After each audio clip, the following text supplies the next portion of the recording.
بسم اللہ الرحمن الرحیم۔ السلام علیکم۔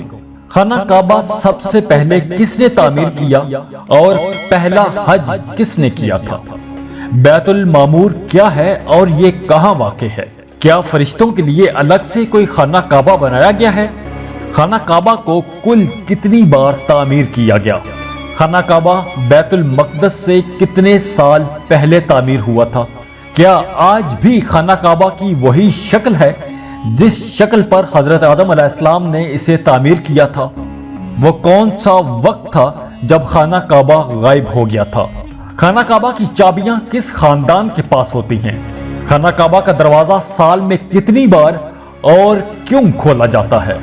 آگے بڑھنے سے پہلے ویڈیو کو لائک کر لیں، انفو چنکس کو سبسکرائب کر لیں اور بیل آئیکن پر لازمی کلک کر لیں۔ علامہ جلال الدین سیوطی نے تاریخ مکہ میں لکھا ہے کہ خانہ کعبہ کو کل 10 بار تعمیر کیا گیا۔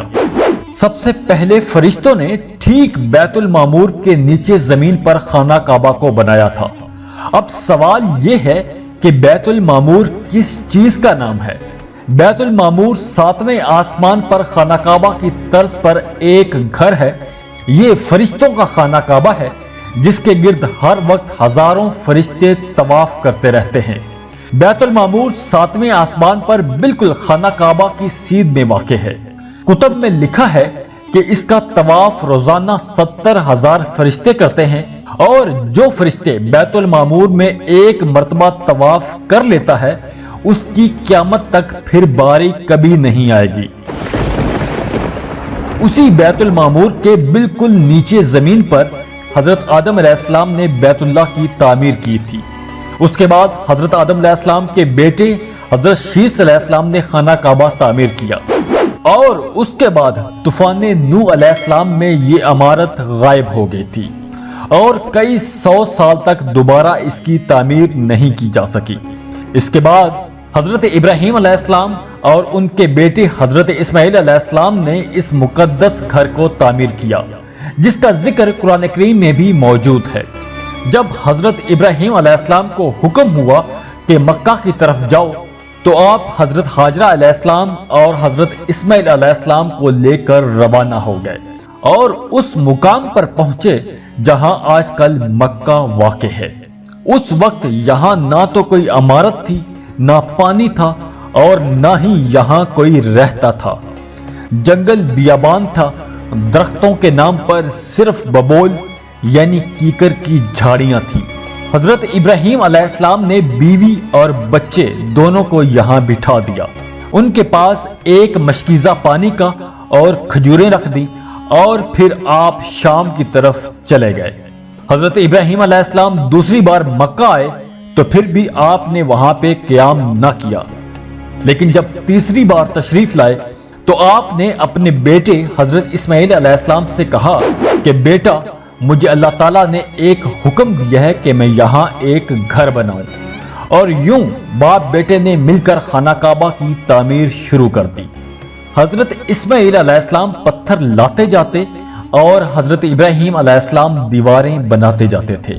جب کعبے کی دیواریں بلند ہو گئیں اور حضرت ابراہیم علیہ السلام کے ہاتھ سے اونچی ہو گئیں تو حضرت اسماعیل علیہ السلام ایک پتھر اٹھا کر لائے تاکہ حضرت ابراہیم علیہ السلام اس پر کھڑے ہو کر تعمیر کر سکیں۔ اسی پتھر کو مقام ابراہیم کہتے ہیں۔ مقام ابراہیم دعا کی قبولیت کا بھی مقام ہے۔ مشہور تابعی امام حسن البصری کہتے ہیں کہ 15 ایسے مقامات ہیں کہ جہاں اگر دعا مانگی جائے تو فوراً قبول ہو جاتی ہے۔ ان مقامات میں سے ایک جگہ مقام ابراہیم بھی ہے۔ دونوں باپ بیٹے دیوار اٹھاتے جاتے تھے اور دعا کرتے جاتے تھے، اے پروردگار، ہم سے تو قبول فرما، تو سننے والا اور جاننے والا ہے۔ یہ طوفان نوح کے بعد پہلی بار خانہ کعبہ کی باقاعدہ تعمیر کی جا رہی تھی۔ خانہ کعبہ جس طرح ہمیں آج نظر آتا ہے یہ شروع سے ویسا نہیں ہے۔ جو حضرت ابراہیم علیہ السلام اور حضرت اسماعیل علیہ السلام کے دور میں دوبارہ تعمیر ہوا تھا، وقت کے ساتھ ساتھ پیش آنے والی قدرتی آفات اور حادثات کی وجہ سے اس کو دوبارہ تعمیر کرنے کی ضرورت پڑتی رہی ہے۔ اسلام سے پہلے کے زمانے میں قریش نے خانہ کعبہ کی نئے سرے سے تعمیر کی تھی۔ صحابی رسول حضرت عبداللہ بن زبیر نے بھی اس کی تعمیر نو کی تھی۔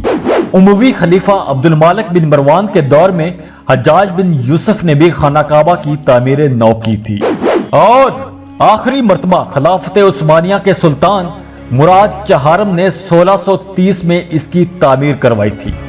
یہی خانہ کعبہ کی موجودہ شکل ہے، لیکن اس کے بعد 1996 میں خانہ کعبہ کی تزئین و آرائش بھی کی گئی، جس کے نتیجے میں بہت سے پتھروں کو ہٹا دیا گیا تھا اور بنیاد کو مضبوط کر کے نئی چھت ڈالی گئی تھی۔ یہ اب تک کی آخری تعمیر تھی۔ پہلے خانہ کعبہ کے 2 دروازے اور 1 کھڑکی ہوا کرتی تھی، ایک دروازہ داخل ہونے کے لیے اور ایک دروازہ باہر جانے کے لیے استعمال ہوتا تھا۔ ایک زمانہ تھا کہ خانہ کعبہ میں 1 کھڑکی ہوا کرتی تھی۔ خانہ کعبہ کی جو شکل آج موجود ہے اس میں صرف 1 دروازہ ہے اور کھڑکی کوئی بھی نہیں ہے۔ اب یہاں سوال یہ ہے کہ خانہ کعبہ کی چابیاں کس کے پاس ہوتی ہیں؟ یہ سوال بہت سے لوگوں کے ذہن میں ہوگا۔ خانہ کعبہ کی چابیاں نہ تو آل سعود کے پاس ہیں اور نہ ہی کسی سرکاری ادارے کے پاس۔ خانہ کعبہ کی چابیوں کے پیچھے بھی ایک تاریخ ہے۔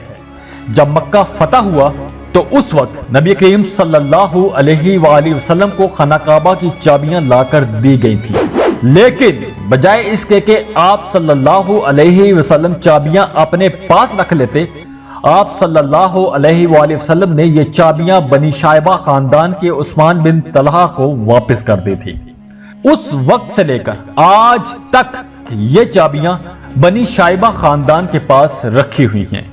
پہلے خانہ کعبہ کا دروازہ عوام کے لیے کھلا رہتا تھا، اور پھر جب زائرین کا رش بڑھا تو ہفتے میں 2 بار کھولا جانے لگا، اور اس وقت کوئی بھی خانہ کعبہ کے اندر داخل ہو کر عبادت کر سکتا تھا۔ لیکن آج کل زائرین کی تعداد بہت زیادہ ہونے کی وجہ سے خانہ کعبہ کو سال میں صرف 2 مرتبہ کھولا جاتا ہے، اور اس میں صرف اعلیٰ شخصیات اور خاص مہمان ہی اندر داخل ہو سکتے ہیں۔ اسی طرح خانہ کعبہ کے 4 کونے ہیں، جن میں ہر کونے کے نام کی ایک دلیل ہے۔ رکن یمانی کی جانب رکن عراقی اور شامی ہے۔ رکن حجر اسود اس کونے کو کہا جاتا ہے جس میں جنت کا یہ مبارک پتھر نصب ہے، اور اسی کے قریب بیت اللہ کا دروازہ ہے۔ ہمیں حتیم کو بھی نہیں بھولنا چاہیے، اس جگہ کو بھی خانہ کعبہ کے حصے میں ہی شمار کیا جاتا ہے۔ بعد میں خانہ کعبہ کی تاریخ میں کئی اور چیزوں کا بھی اضافہ ہوا۔ ان چیزوں میں خانہ کعبہ کا غلاف جو کسوہ ہے وہ شامل کیا گیا، اور یہ کسوہ سال میں 2 مرتبہ تبدیل ہوتا ہے۔ دوسری چیز جو تبدیل ہوئی وہ میزاب رحمت، یعنی کہ خانہ کعبہ کے چاروں جانب کی نچلی دیوار شامل ہے۔ آج خانہ کعبہ کی اونچائی 15 میٹر ہے، تاہم اس کی چوڑائی ہر جانب سے مختلف پیمائش رکھتی ہے۔ مغربی جانب اس کی چوڑائی 12 میٹر اور 11 سینٹی میٹر ہے، مشرقی جانب سے اس کی چوڑائی 12 میٹر اور 84 سینٹی میٹر ہے، جنوبی جانب سے خانہ کعبہ کی چوڑائی 11 میٹر اور 52 سینٹی میٹر ہے، اور شمالی جانب سے 11 میٹر اور 20 سینٹی میٹر ہے۔ خانہ کعبہ کو سب سے پہلے غلاف پہنانے والے کا نام اسد تھا، اور یہ شخص یمن کا بادشاہ تھا۔ خانہ کعبہ کے غلاف کو کسوہ کہتے ہیں۔